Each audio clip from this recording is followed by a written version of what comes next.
میں تو حیران ہوں، ایسے ایسے واقعات سامنے آ رہے ہیں۔ ایک مرتبہ میں دلی سے آ رہا تھا، اپنے گھر جا رہا تھا، راستے میں ایک ساتھی کا فون آیا، مول صاحب مسئلہ بتاؤ۔ ان کا بھائی ہم نے تو 30 سال ہمارے حضرت جی رحمۃ اللہ علیہ کے پاس گزارے، کبھی مسئلہ نہیں بتایا، حالانکہ اتنا ٹھوس علم تھا۔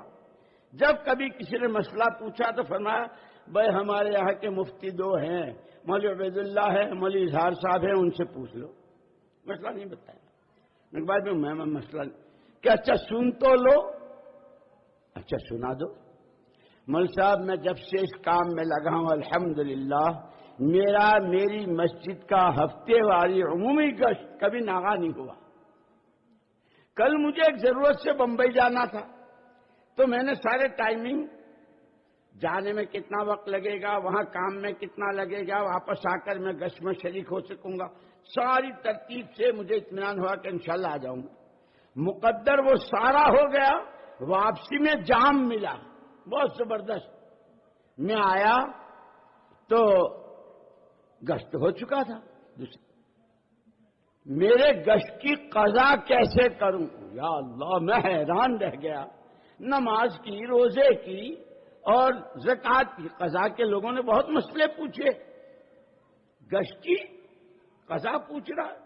خیر میں نے اس سے بتایا جب دعوت کی عظمت، دعوت کی اہمیت، اس کا ایک ایک عمل جس پر محمد صلی اللہ علیہ وسلم کی ذات گرامی، اور کیا آپ کی جان اور کیا اس کی قیمت، جب یہ اندر ہوتی ہے تو پھر آدمی چیزوں کی پرواہ نہیں کرتا ہے۔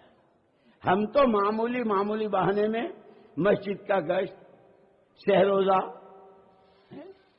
اور پتہ نہیں کیا کیا۔ خدا کرے ہم اس دعوت کی محنت کو سمجھیں، اس کی عظمت، اس کی ضرورت، اس کا فائدہ، اور اگر امت میں دعوت نہ ہوئی تو پھر سن لو ہمارے ساتھ ہوا ہے۔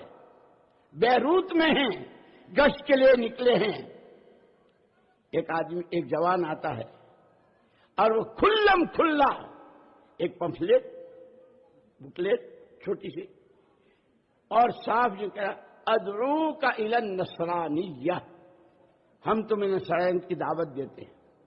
ہمارا وہ ساتھی ایک لفظ نہیں جانتا تھا عربی کا، لیکن بے چینی اور بے قراری، اس لیے دوستو خالی آنے جانے کا نام تبلیغ نہیں ہے، ایک فکر ہے، ایک کلن ہے، ایک سوچ ہے، ایک درد ہے، ایک اندر کی آہ ہے۔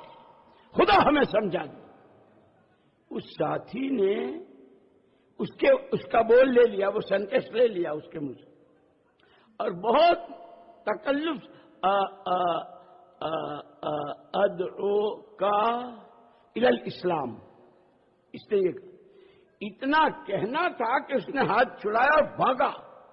مجھے 100% اس دن یہ انشراح ہو گیا کہ آدمی 2 حال سے خالی نہیں، یا داعی ہوگا یا مدعو ہوگا۔ آج امت معاشرے میں، معاملات میں، کھانے کمانے میں اور شادیوں میں، رہن سہن میں، یہاں تک کہ عقائد میں، عبادات میں مدعو ہوئی پڑی تھی۔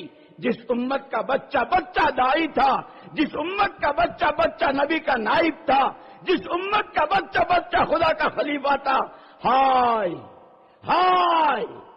جیسے مولانا الیاس صاحب رحمۃ اللہ علیہ نے، کسی نے پوچھا آپ کہتے ہیں میرا کام، آپ کا کام ہے کیا؟ فرمایا میرا کام تو رانڈ کا رونا ہے۔ حضرت وہ کیا؟ ایک عورت جس کے سر سے اس کے شوہر کا سایہ اٹھ جائے وہ کیسی بلبلاتی ہے؟ اس کے سارے ارمان، اس کے سارے شوق و جذبات جس سے وابستہ تھے، آج اس کی دنیا اجڑ گئی۔ فرماتے تھے میرا کام تو بیوہ کا رانڈ کا رونا ہے۔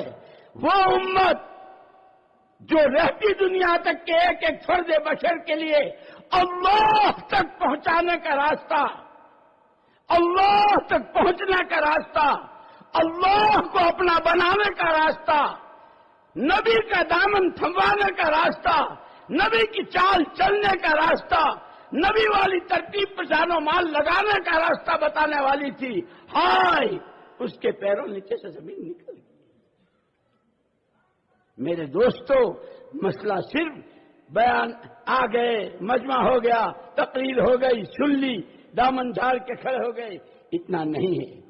دنیا میں جو جہاں جاتا ہے وہاں کی چیز لے کے آتا ہے۔ ہم اس اجتماع سے کیا لے کے جائیں گے؟ ہر ایک کو مستقل نمازیں پڑھ کر اللہ سے مانگنا ہے، اے اللہ جو ہماری ذمہ داری، جس کام کے لیے تو نے ہم کو وجود دیا، جس امت میں تو نے ہم کو پیدا کیا، اے اللہ ہمیں بندگی، ہمیں سچا مسلمان، ایک سچا آدمی اور انسان، اور تیرا سچا غلام، تیرا سچا بندہ، اے اللہ اس کی یہ محنت یہ تو ہمیں سمجھا دے۔